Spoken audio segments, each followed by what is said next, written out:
Because we live in a community that has a higher percentage of Anglophone than Francophone, we have approximately 30% of our residents are Francophone. We need to meet the needs of all of our residents, but it's important to service those that are Francophone as well as the Anglophone population. And we do that partly through intake. We take the time to ask the questions about personhood and identity with culture and that kind of thing. We have about 50% or so of our staff that are French speaking. Another 12% claim to have a bit of basic knowledge in French. So we do our best to ensure that residents have access to French-speaking staff in all departments, and we offer French programs and services, personal care provided through French staff. We're looking at working a little bit further and getting nameplates put outside the resident doors that identify their language preference or their cultural preference as well, and name tags for staff that will identify the languages that they speak. So that's a project that we have planned for this year. The I Am Francophone project started in the spring of 2018. And it was the result of some funds that were received through the Francophone Community Grant Program. And we were quite excited for that, and it really was a good way to kickstart our desire to improve, I guess, our French programming in the home. So the first thing we did was develop and pull together a steering committee made up of several local community partners who to this day are still involved with us and sort of overseeing and providing feedback with some of our French programming, because we're not there yet. There's always room for improvement. Our biggest kickoff was St. John Baptiste Day, and we did that with the installation of a new flagpole and the raising of a Franco-Ontarian flag. And we had a young elementary school French choir sing that day, and we had some politicians present, and it was a great day. It was a lovely weather day, and it was a fun day to kick off the program.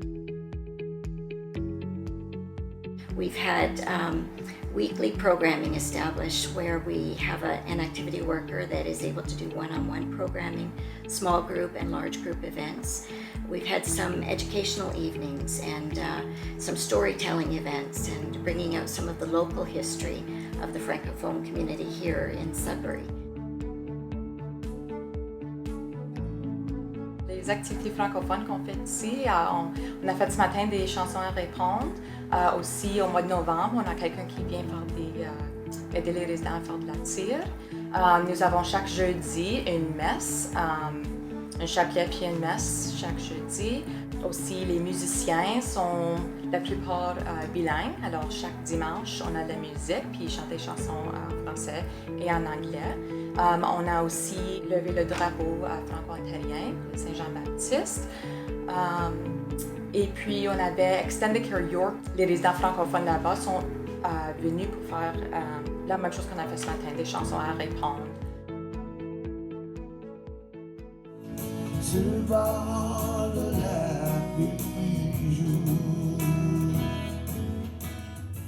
Alors, ce matin, on a fait un groupe de chansons à répondre. On avait un musicien qui est venu, un musicien francophone qui est venu chanter des chansons en français pour les résidents.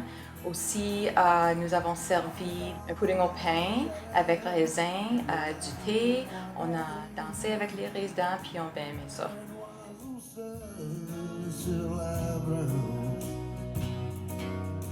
Très, très beau, bien intéressant. C'était bon pour toutes nous autres pour danser.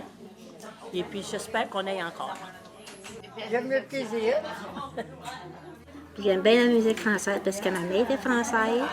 Puis quand on était jeune, ma mère nous a gardés tous ensemble pour notre maman a dansé après. J'étais bien hâte de ça.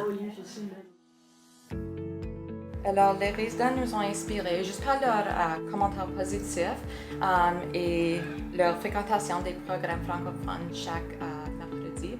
Mais aussi, les résidents ont leur propre idée de ce qu'ils veulent faire, comme des jeux de cartes comme paquet voleur, de faire des fêtes de sœurs, puis on partage des recettes, des jeux, puis des différentes activités qu'on peut faire ensemble.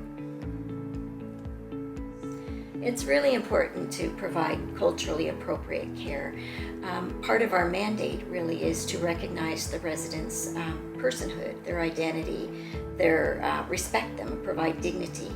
And because culture and language is so much of our identity, I think it's really important that we recognize that and strive to meet those needs. So that's important when we're giving daily care. It's important when we're providing services. It's important for recreation and leisure that we recognize those things and celebrate those things. I think it can be difficult for frail and challenged seniors to be able to get out and connect with the community. So it's important that we do as much as we can to bring that in. It helps them to feel a sense of worth, a sense of purpose, still connected, and definitely would increase their quality of life and family resident satisfaction just by meeting those personal needs that are in each of us.